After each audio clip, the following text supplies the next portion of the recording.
Bank থেকে প্রায় 30,000 কোটি টাকা ঋণ আপনার মৌকুব করে প্রস্তুত করে সুযোগ সুবিধা নিয়েছেন।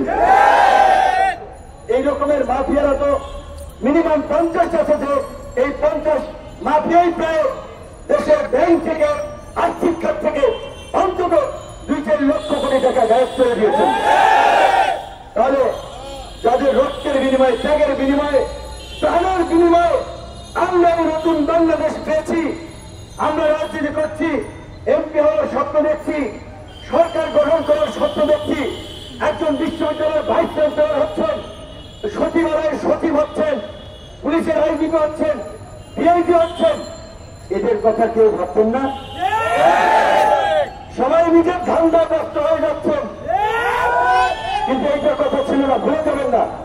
ইতিহাস বড় নির্মম এবং নিষ্ঠুর, ইতিহাস কাউকে ক্ষমা করে না। যদি এই শহীদ এবং আহতদের প্রতি অবহেলা করা হয়, তাদের যথোপযুক্ত সম্মান নিশ্চিত করা না হয়, আবার আমরা সংকটে পড়ব। সেই সংকটে সবচেয়ে চরম মূল্য দিতে হবে রাজনীতিবিদদেরকে।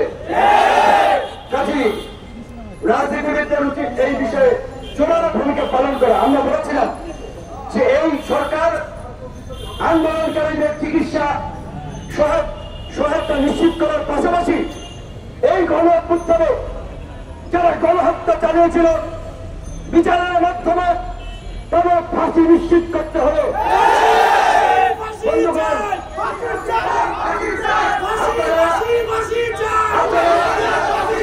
এইখানে যেটা বলেছেন, পরবর্তী কোন সরকার যেন রাজনৈতিক ভাবে এই মামলাকে তাদের হাতিয়ার হিসেবে ব্যবহার করতে